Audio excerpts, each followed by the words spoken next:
além desse processo de culpa está muito relacionado à punição, a punição, historicamente, não tem tido um efeito positivo na mudança positiva do mundo, né. Então, alguém ser punido de algo não torna essa pessoa, se a gente pensa, por exemplo, no sistema carcerário, né, nunca foi um aparato que diminuiu a violência, que deixou as pessoas menos violentas, em nenhum aspecto ele conflui. Só que essa é a resposta daquilo que eu falei antes, né, desse grande sistema de resposta pronta. Então a ideia de que se você é culpado, você vai ser punido e aí as coisas vão circular, né. E é uma falácia isso, a culpa e a punição respectiva não dão conta de produzir saúde. E aí diante disso, um outro lado importante que eu queria compartilhar com vocês, é de que a centralização do mundo, ela ela já vem de muito tempo, e ela parte da própria perspectiva eurocristã, né. Então lá em Gênesis, né, tá lá escrito que Deus criou o mundo, criou todos os bichos, os rios, as plantas, para o Adão. Inclusive criou a própria Eva para o Adão, né. Então teria essa noção de que o mundo todo teria sido criado como um presente para esse sujeito, homem com H maiúsculo, né. E se a gente pensa, por exemplo, no movimento terraplanismo, né, que agora tem tido uma ressurgência, ele não é tão diferente disso que eu estou falando aqui. Inclusive, quando a hipótese heliocêntrica foi apresentada, né, há séculos atrás, ela foi considerada extremamente herege, porque ela era contrária, antagônica à própria noção, né, de que se o homem foi feito à imagem e semelhança de Deus, e Deus é o centro do mundo, então o planeta Terra também é o centro, de todo o universo. Inclusive, dentro de várias perspectivas, né, há essa noção de que não existem outros planetas, né, de que a Terra é plana no sentido de que ela é o único planeta no mundo. E essa perspectiva, então, de centralização, ela faz parte de todo o sistema colonial. Então, se Deus criou o mundo todo para o homem, se Deus criou, né, todos os seres para esse homem com H maiúsculo, então é porque hierarquicamente ele está nesse centro e isso autoriza a violência. Então autoriza a exploração dos rios, a matança, né, de várias outras espécies, a violência entre a própria espécie, né. Então, o que o Aranzaldúa comenta, inclusive, é de que o binarismo ele está na fonte de todas as hierarquias do mundo colonial, das violências entre humanos e não humanos. E voltando a essa questão que eu estava falando do terraplanismo, né, por mais que a gente possa sentir que talvez estejamos bem afastados, né, desse pessoal desse movimento terraplanista, quando a gente experiencia dessa forma a culpa e o mérito, não deixa de ser um terraplanismo, percebe? Porque é um movimento de se centralizar e atribuir a si a autoria das coisas. E é aí que eu tenho chamado, né, de atribuir a si mesmo o Gênesis e o Apocalipse do mundo. E isso vai desde a micropolítica das nossas relações mais pessoais até a macropolítica, né? E até nesse processo de descentralizar, né, eu queria trazer uma fala que é de um sábio, né, do meu povo, um filósofo, Birá Popiguá, que ele tem um livro que depois eu posso até passar a referência, que chama A Terra é uma Só. Nesse livro, ele aborda vários debates que eu estou pondo aqui também para vocês, né, e um deles é de que para nós, né, a Terra, não é plana, né, então ele comenta: "Nós, Guarani, vivemos em ciclos, orientando-nos através dos ciclos da natureza, tendo a consciência de que nosso planeta é redondo, e que o universo é expandido em anéis pelo infinito. É a perspectiva, né, que há muitos milênios nós trazemos de que nosso planeta não é o principal, nem o melhor, nem o mais importante, e o humano não é melhor nem mais importante que outros seres, e não deve estar nessa posição de centralização hierárquica que tem tudo a ver, né, com essa centralização de si no mundo. Então, na monogamia, por exemplo, né, que é uma das meus eixos de pesquisa, isso aparece muito, em que a única forma de alguém se sentir amado é que essa pessoa não ame outras, né? Então, a positivação de si se faz da negativação de outras relações. E esse é um modo de construção de afeto que ele compele a gente a um estado constante de alerta e de insegurança. Porque se a única maneira de eu me sentir segura estando no centro, qualquer tipo de abalo é visto como uma ameaça, como um risco que deve ser eliminado. Então, esse tipo de vigilância começa muitas vezes a tomar nossa vida de tal forma que há uma captura do tempo. Então, nem o tempo do hoje é vivenciado de maneira plena, nem o tempo do futuro. Então, a própria ansiedade, ela opera muito nesse sentido, né? O tempo que não chegou também me oprime, né? O tempo que não veio também me faz mal. E esse tempo que não veio, a gente não sabe, né, como vai ser. E o que esses fantasmas fazem é que quando a gente não tem essa ciência, a gente preenche com os nossos medos. Então, se eu não sei, em vez de eu preencher talvez com apostas alegres e frutíferas, eu preencho, né, com os fantasmas, com os meus medos. E isso faz com que, então, haja essa captura da nossa energia, esse enfraquecimento do espírito, né? E para o meu povo, a palavra nhe, né, que a gente chama que é a palavra em Guarani, também é o termo utilizado para espírito ou alma. E nesse sentido, as doenças, o sofrimento, estariam muito relacionados ao afastamento entre a palavra e o espírito, entre aquilo que a gente sente e aquilo que a gente consegue fazer, né?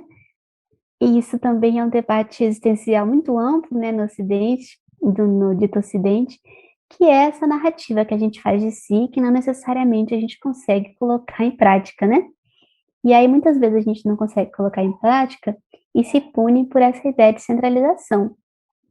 Então, o que eu tenho pensado nesse processo de descentralizar é de acolher que nós somos apenas parte. E ser parte já é imenso, sempre tenho dito, né? Não é pouca coisa ser parte.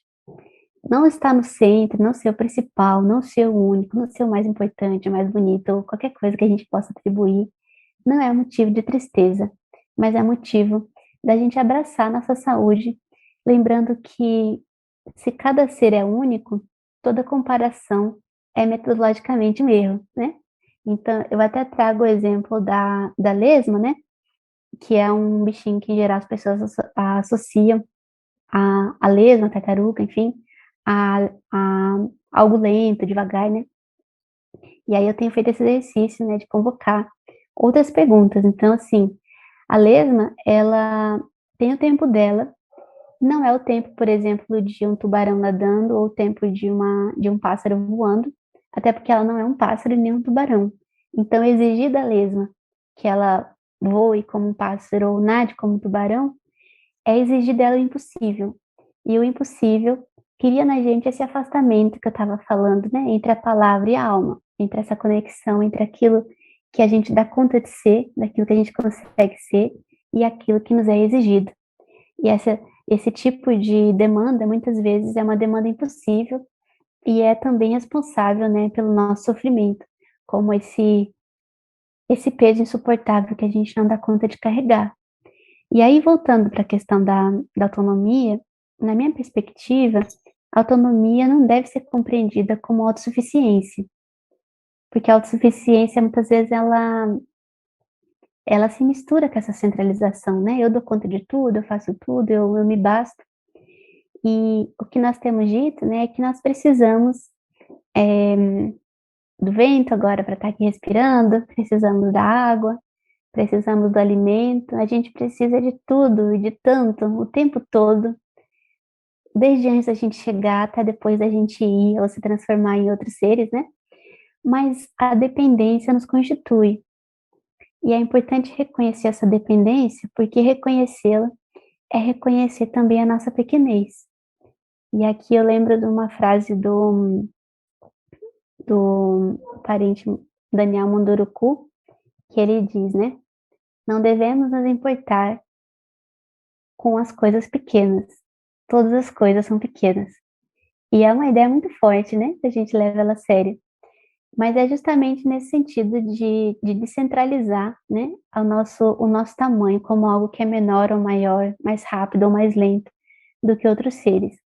E aqui eu queria ler para vocês um poema, acho que alguns de vocês já conhecem, que chama Mundo Grande, do Drummond.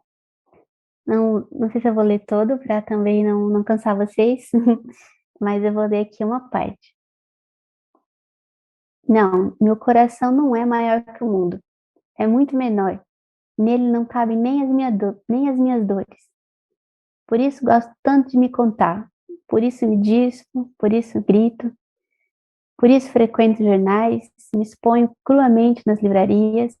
Preciso de todos. Sim, meu coração é muito pequeno. Só agora vejo que nele não cabem as pessoas. As pessoas estão cá fora, estão na rua. A rua é enorme, muito maior do que eu esperava. Mas na rua também não cabem todas as pessoas. A rua é menor que o mundo. O mundo é grande. Tu sabes como é grande o mundo. Conhece os navios que levam petróleo, livros, carne, algodão. Viste as diferentes dores, cores. Sabes como é difícil sofrer tudo isso sem que ele estale, sem que o peito estale. Fecha os olhos e esquece. Escuta a água nos vidros, tão calma, não anuncia nada. Entretanto, escorre nas mãos e vai inundando tudo. Renascerão as cidades submersas? Meu coração não sabe. Estúpido, ridículo e frágil é meu coração. Só agora descubro como é triste ignorar certas coisas. Outrora escutei anjos, sonatas, poemas. Nunca escutei voz de gente. Em verdade, sou muito pobre. Meus amigos foram à ilha e trouxeram a notícia de que o mundo, o grande mundo, está crescendo todos os dias entre o fogo e o amor. Então meu coração também pode crescer entre o fogo e o amor, entre a vida e o fogo.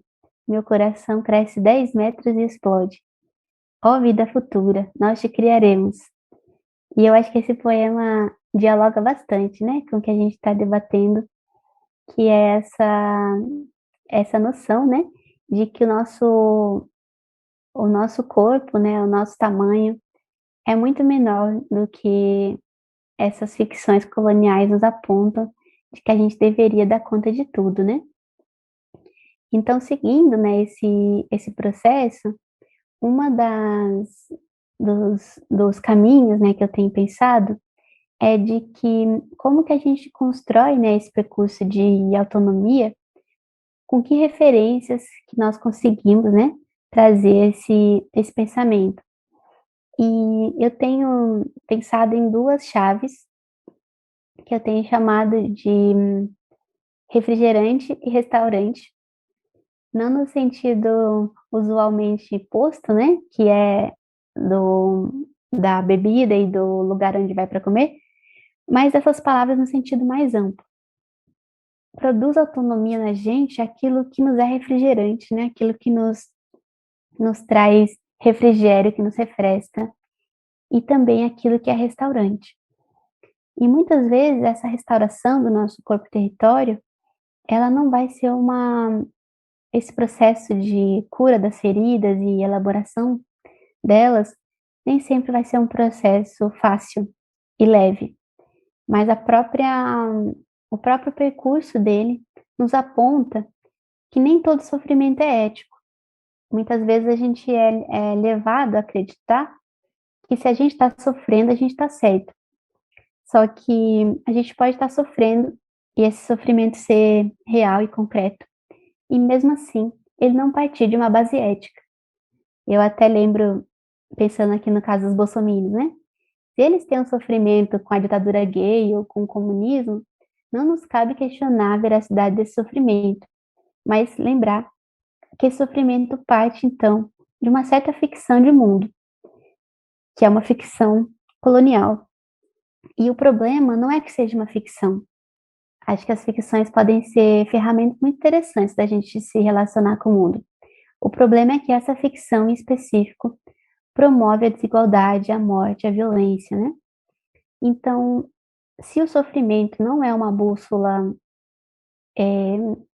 segura necessariamente para a gente construir a nossa autonomia, uma das possibilidades, né, que eu tenho construído é pensar essa noção, né, daquilo que promove a nossa autonomia e a autonomia coletiva, né, em que a nossa parte dentro dessas relações todas consegue, então, é, fazer parte, né, ser um componente dentre muitos que não é nem o começo nem o fim, nem o principal nem o mais importante, né. Tem uma noção também que eu tenho desenvolvido, que é uma crítica à ideia do sobrenatural ou supernatural, né, que tem nos filmes, inclusive estadunidenses, né, que tem o super-homem que às vezes é hiperalongado ou corre muito mais rápido do que as outras pessoas, ou voa. E o que nós temos dito, né, é que dentro das nossas perspectivas indígenas, não existe o sobrenatural, no sentido de algo que estaria sobre a natureza, acima dela, né? O que existe é a natureza. E diante disso, a nossa salvação não é buscada em nenhum lugar. E aí, pensando nesse processo de autonomia, independente de quem ocupa o lugar de salvador, por ser esse lugar de salvacionismo, já não é saudável. E até dá para a gente pensar na própria política institucional, né? Como que ela opera a partir dessa ideia de uma salvação. E nesse sentido, se não há algo que é sobrenatural, né?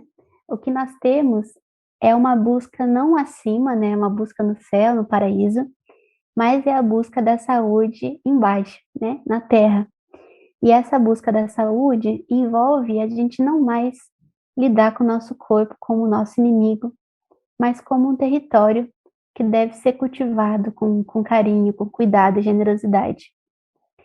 E, e aí, nesse sentido, o que eu tenho pensado é que acolher o nosso tamanho, né, nem menor nem maior do que deve ser, nem querer ser sobrenatural ou supernatural, envolve também a gente não lidar com o tempo de maneira que é essa do presente, passado e futuro, como algo linear, mas como algo que é cíclico, no sentido de que se repete, né? Então, assim como a chuva, o vento, vários outros seres se repetem todos os dias, a gente também faz parte desses ciclos que se repetem, mas não é uma repetição idêntica, ela é sempre diferente, né?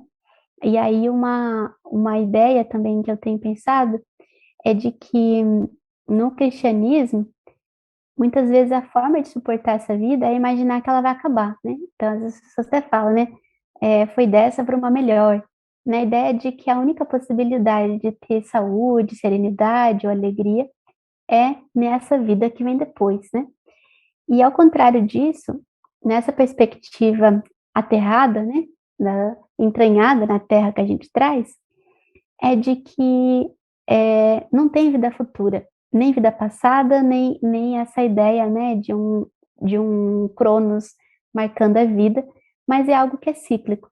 E se é cíclico, essa, essa possibilidade da gente acolher o nosso tamanho retorna também com um compromisso, né?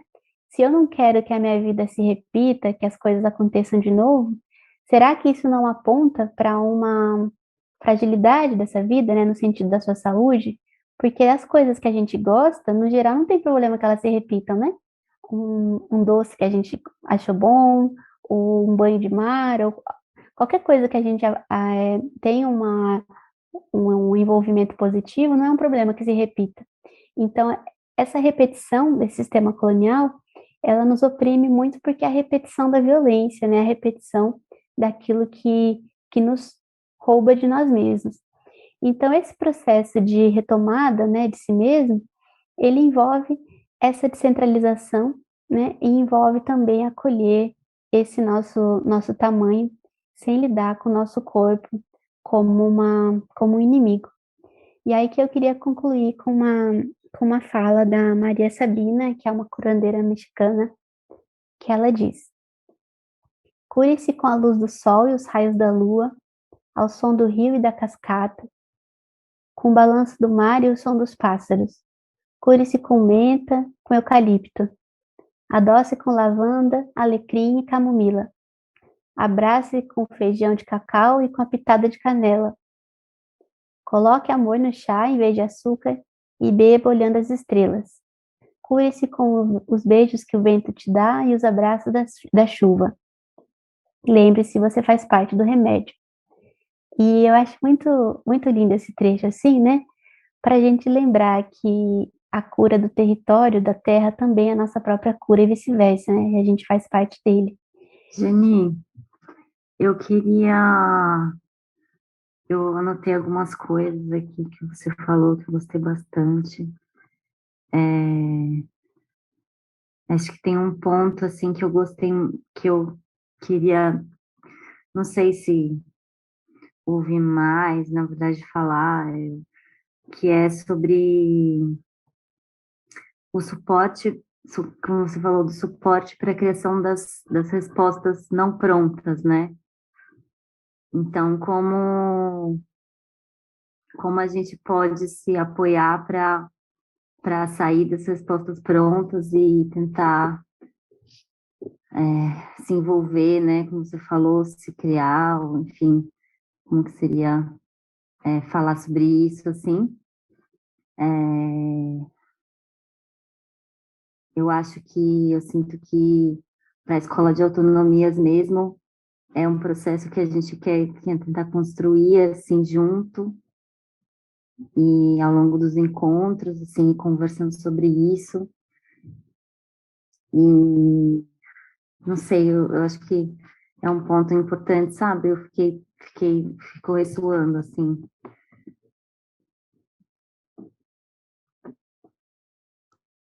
Massa, bem, eu estava até é, dando uma pesquisada esses tempos, né, sobre a quantidade aproximada de passos que uma pessoa, acho que era de 50 anos, dá ao longo da vida. E aí, acho que era em torno de 50 milhões de passos, algo assim. E, e eu acho muito interessante porque esse sistema de respostas prontas, né? Às vezes tem isso, assim, né? 5 passos para você conseguir tal e tal coisa, né? E aí eu tenho dito que são 50 milhões mesmo, né? Porque é um processo da vida toda. E ao mesmo tempo, às vezes a gente é levado a acreditar que se a gente não pode fazer tudo, então a gente não pode fazer nada, né? E eu percebo muito isso com a política institucional, quando se tem, muitas vezes as pessoas falam, né, essa sensação de impotência, no sentido de que, sendo às vezes o mecanismo eleitoral o único caminho, né, parece que se ele não está posto, não há outras coisas que a gente pode fazer também, né, em concomitância também a essas disputas. E aí eu tenho pensado muito nos próprios princípios do SUS, né, que é essa noção do território. Então, na minha experiência, por exemplo, né, eu atuo em movimento indígena, só que eu atuo no movimento indígena Guarani. E, e essa, e essa questão do território, para a gente, tem funcionado muito historicamente com as nossas lutas, né? Então, por exemplo, o povo Kayapó se estrutura de uma forma, o povo Xavante de outra, o povo Terena de outra.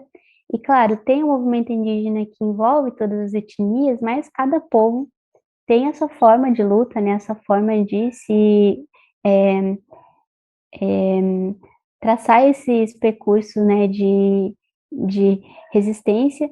E aí, pensando nessa questão do território, às vezes o foco, né, eu acho que agora com a internet há alguns caminhos que dá para a gente pensar, né, disso, mas às vezes é o próprio bairro, às vezes nem o próprio bairro, né, às vezes é a nossa rua que a gente dá conta de ter algum movimento, ou dentro de pessoas amigas, que a gente tem algum tipo de vínculo, acho que o espaço que vocês constroem tem também, né, eu sinto essa perspectiva de uma união entre pessoas que partilham de determinados valores, e essa possibilidade também que agora com o virtual a gente tem, que é essas conexões, né, que não são exclusivas de um território específico.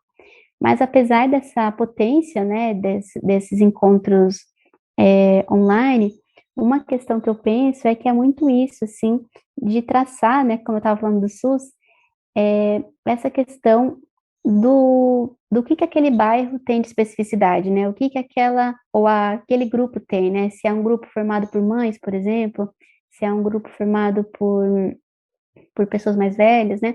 Então, acho que ter essa sensibilidade do que esse grupo tem de potência, né? E não daquilo que lhe falta, é um caminho, assim, que para mim tem feito muito sentido nessas lutas, né? Para a gente lutar com aquilo que a gente tem, né? E vai ter a pessoa que tem mais facilidade, às vezes, com, sei lá, fazer planilhas, a outra pessoa que tem mais fluência em outros trabalhos, e a gente conseguir somar, né, com aquilo que a gente dá conta de fazer, sem que seja algo que nos tire energia de uma maneira que muitas vezes nos imobiliza, né, depois de um certo tempo. Então, eu tenho pensado muito nesse sentido, assim, né, dessa questão do território e de que cada grupo, né, de que cada coletivo tem a sua cor, a sua cara, o seu tamanho, o seu jeito, né, porque não tem como ser uma mesma resposta para um outro grupo. Inclusive, para um mesmo grupo, em diferentes tempos, pode haver várias outras questões, né? Porque é aquilo que eu tenho pensado assim, também, de que o nosso próprio corpo, ele também tem as suas sazonalidades, né? Então, às vezes, se a gente está num momento com uma imunidade emocional mais forte, determinadas situações não nos derrubam. Agora, se a gente está num momento mais frágil, a mesma situação já tem um potencial muito mais, né, que nos destrói muito mais, né? Então, eu tenho pensado muito nessa questão também de um desafio de exercício, de pensar esse processo de autonomia como algo que não é fechado, mas ao mesmo tempo não é desorganizado, né? E acho que é um desafio muito grande, né, para se construir isso tudo. Então, é um pouco nesse caminho, assim. Uma das narrativas dentro do meu povo, né, é de que a gente sabe que Yanderu e Yandetu, que seriam, né, esses criadores, né, dos seres, eles nos amam pelo tanto de alegria que a gente pode viver, né? Então a gente sabe que Yanderu nos ama pela existência da cachoeira, pela existência do sol. Então é uma descentralização também dessa narrativa de provar o afeto e o sofrimento pela dor, né?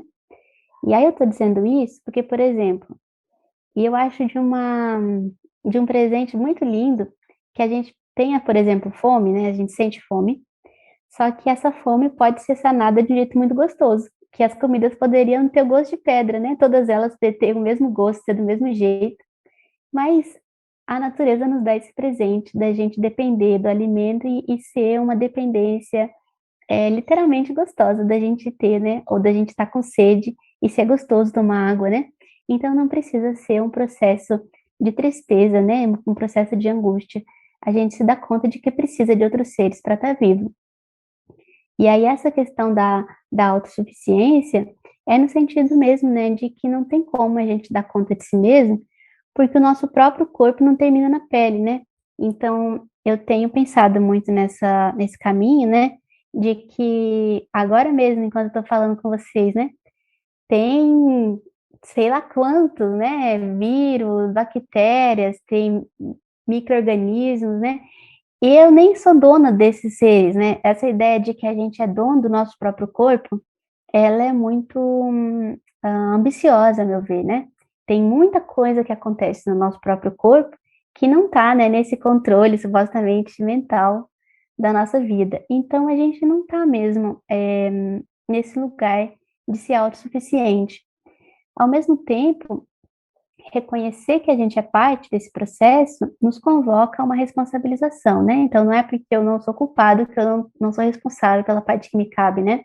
E aí, nesse sentido, E eu tenho pensado esse processo de autonomia como, para mim, assim, né, as relações saudáveis, elas promovem a autonomia. Então, se eu tô com sede, eu tomo água, isso me deixa forte, né? Não me deixa fraco, né?